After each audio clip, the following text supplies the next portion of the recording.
حجۃ الوداع کے موقع پر میرے آقا علیہ السلام نے صدقہ تقسیم فرما رہے تھے. کیا فرما رہے تھے؟ صدقہ مال تقسیم کر رہے تھے. دو شخص سرکار کی بارگاہ میں آئے.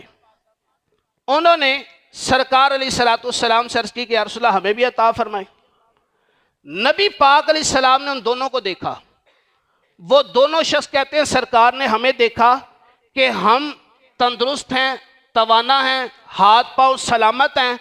نبی پاک علیہ السلام جو صدقہ تقسیم فرما رہے تھے نا، آپ نے فرمایا لا حظ فیہا لغنیش، اس صدقے میں نہ تو مالدار کا حصہ ہے، مالدار کو نہیں ملے گا، ولا لقویش مکتسب، اور نہ ہی ایسے توانا تندرست بندے کو جو کمانے پر قادر ہو اسے بھی حصہ نہیں ملے گا.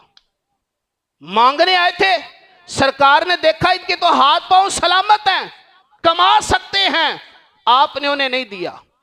ہم کیا کرتے ہیں؟ ہر بندے کو دے دیتے ہیں. دیکھیں، ایک ہے آپ کا رشتہ دار پڑوسی جو کما تو سکتا ہے لیکن فی الحال مالی اعتبار پر کمزور ہے، وہ آپ سے مانگ بھی نہیں رہا، آپ نے باخوشی اسے دیا، ٹھیک ہے. لیکن اگر کوئی بندہ کما سکتا ہو، اس بندے کے لیے سوال کرنا، اس بندے کے لیے مانگنا جائز نہیں ہے. جو بندہ کمانے پر قادر ہو اس بندے کے لیے سوال کرنا جائز نہیں ہے، اور جس کے لیے سوال کرنا جائز نہ ہو اس بندے کو دینا بھی جائز نہیں ہوتا.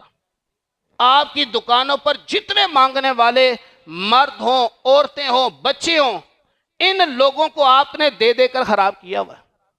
آپ دینا چھوڑ دیں، مانگنا چھوڑ دیں گے، انہیں سمجھ آ جائے کہ یار ملنا کچھ نہیں ہے، پھر کوئی اور کام کریں گے. جو معذور ہے، کام نہیں کر سکتا، تو ٹھیک ہے، مجبوری ہے، اسے آپ دے سکتے ہیں، وہ مانگے تب بھی دے سکتے ہیں، اس کا مانگنا جائز ہے. لیکن جس سے اللہ پاک نے ہاتھ پاؤں سلامت رکھے ہیں جس کے، وہ اگر مانگے اس کا مانگنا جائز نہیں ہے. میرے آقا علیہ السلام نے فرمایا کہ اگر کوئی بندہ بھوکا ہو، اگر کوئی بندہ حاجت مند ہو، اپنی بھوک اپنی حاجت لوگوں میں بیان نہ کرے، اپنا معاملہ رب کے سپرد کر دے کہ یا اللہ تو بہتر جانتا ہے. پھر فرمایا کہ کوشش کرے اپنا معاملہ رب کے سپرد کر دے، لوگوں سے نہ مانگے، اپنا معاملہ رب کے سپرد کر دیا، اب کوشش بھی کرے.